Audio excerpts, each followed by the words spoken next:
Hey everyone, this is Noise Seal, and this is going to be part 1 of my Master Grade Zeta Plus A1 review, in which we'll be going over basic articulation, accessories, and the internal frame.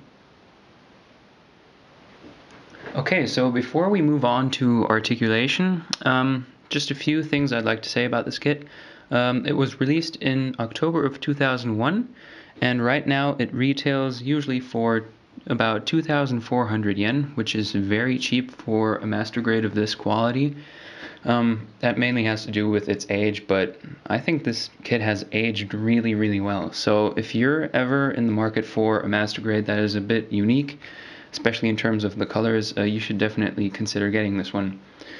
The master grade itself was largely based on the master grade Rigz or REGZ, whichever pronunciation you choose. That was released a couple of months before this one, and that was actually the second master grade I ever had, so building this one kind of brings back some memories because there are quite a few similarities between those two kits.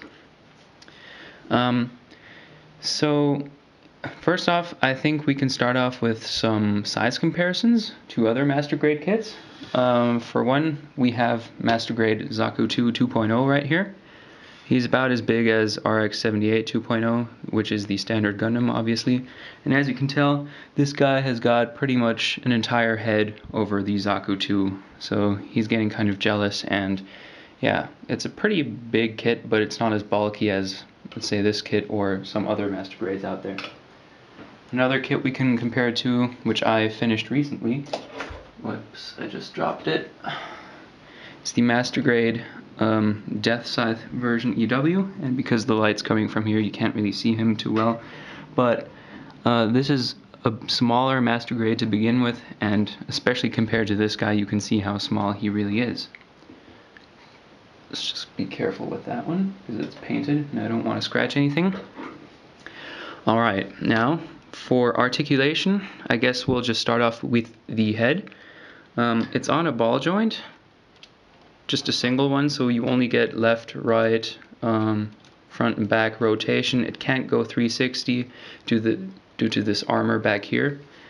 And the V-fins, due to the transformation, they have to be able to fold up, and you actually get the option of putting this solid V-fin piece on there, but if you use this one you can't do the transformation correctly because the V-fin has to fold up so the head can fold into the body later on.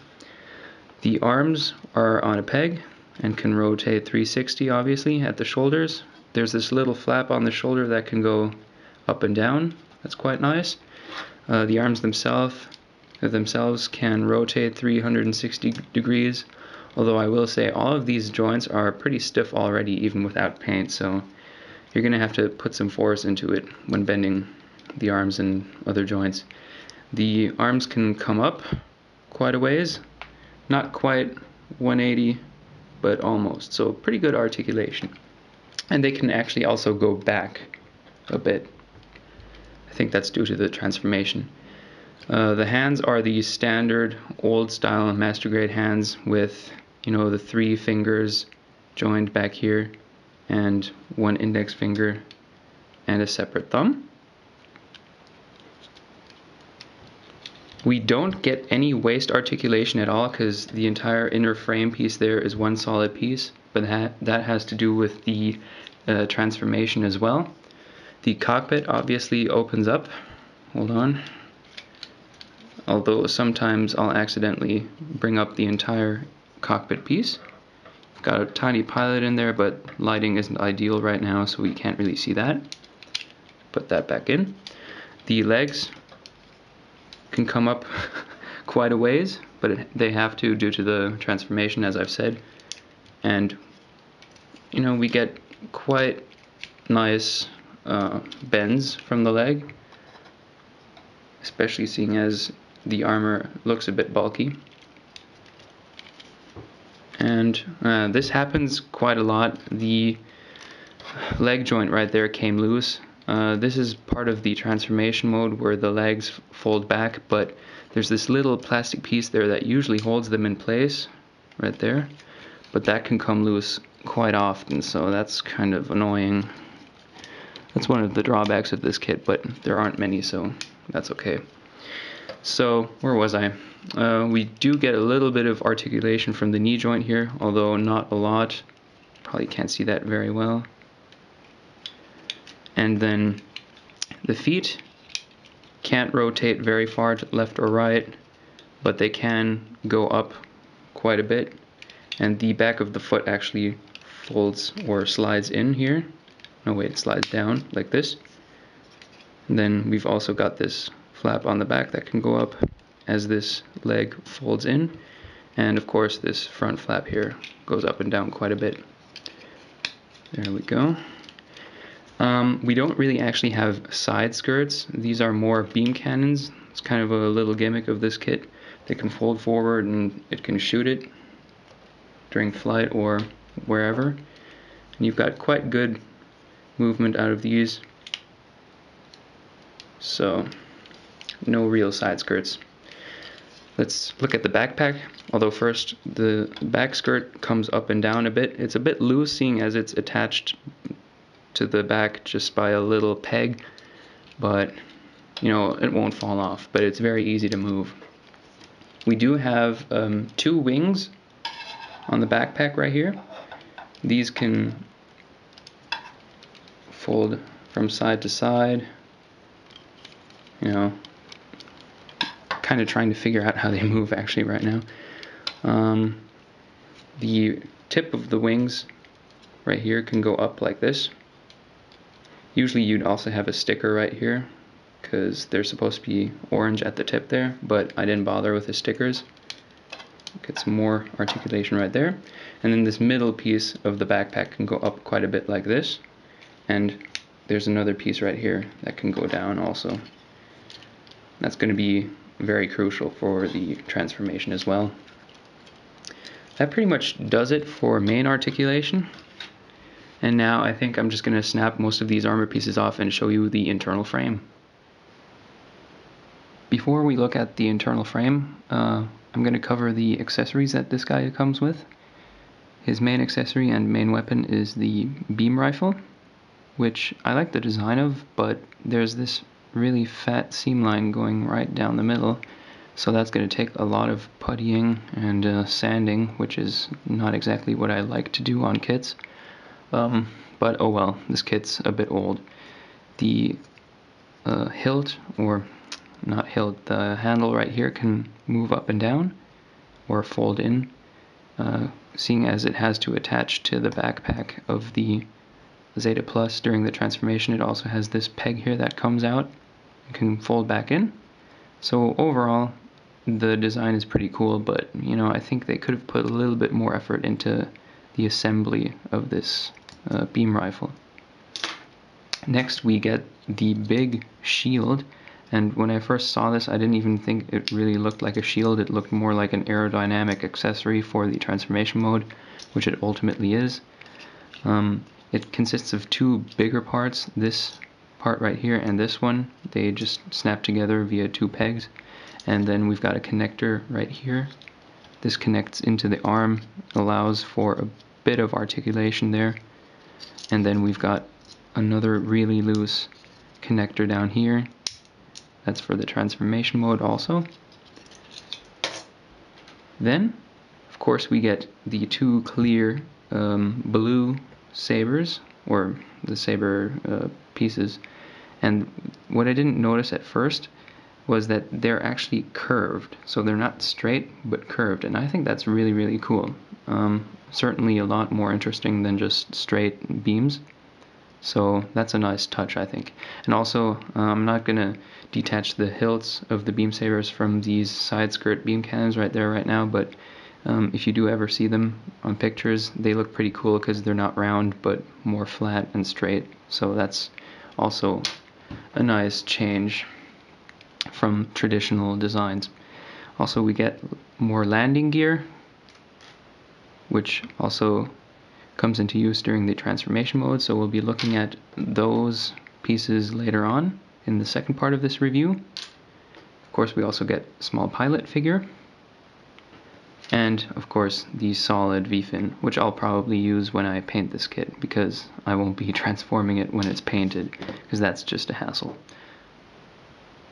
And this is pretty much what the Zeta plus A1 looks with all of the external armor parts taken off.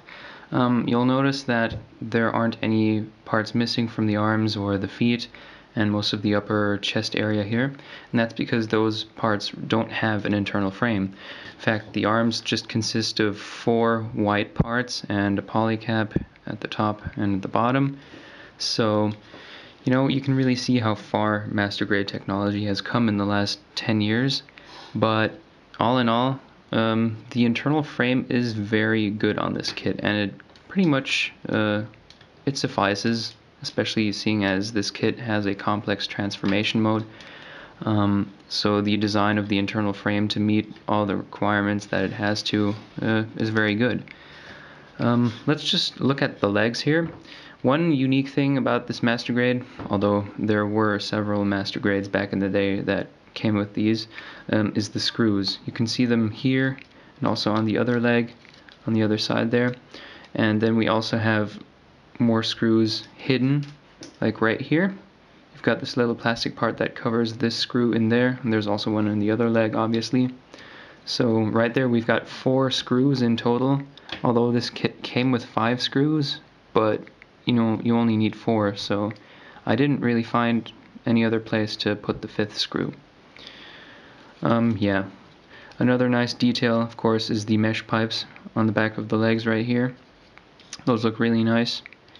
And I guess seeing as all this armor is out of the way now, you can finally see this piece here that you can flip up, or have to flip up for the transformation, and this one unlocks the legs and allows them to fold over and move more freely. And this one tends to come loose every now and then, which is a bit annoying, so when you're posing this kit, watch out for this plastic part right here. Make sure to hold on to that so as not to unlock the legs, because if you do, you know, you're gonna have to put them back into place. It's kind of a hassle. And if you'll look at the top right here, you'll notice there's no real internal frame inside here, because we actually need room for the head to slide down there and allow this part to fold over, and these 2 waist armor pieces fold in like that. So that's why there's no real chest internal frame. And the wings have also been detached here because they're just basic outer armor colored parts with no internal frame. Same as this one, but I just left it on because it looks cool. The head also doesn't have an internal frame, it's just these white armor parts and a poly cap in there. Well, also the clear part, obviously. Another thing I'd like to note is that if you take the armor parts off, especially around here, and you bend the arm left or right, this is what will happen. The poly cap is right there and these parts will split. So, you know, like I've said, the joints are all very tight, and you'll have to pay attention and hold on to all of the parts very well so as not to have anything pop up or pop off. But all in all, this kit is very solid, and it feels very solid. I'm just looking at him right now, he looks ridiculous, really. So the internal frame for a frame that is from 2001 is really nice, and this kit is very cheap, so it's very good for what you're paying. And also, one thing I'd like to note right now is the back skirt here comes with a internal frame part, or at least a part that goes in here, which is very nice. So that does it for the internal frame, and pretty much also for part 1. Stay tuned for part 2, in which I'll be going over the transformation in greater detail, and I'll give you my final thoughts on this kit.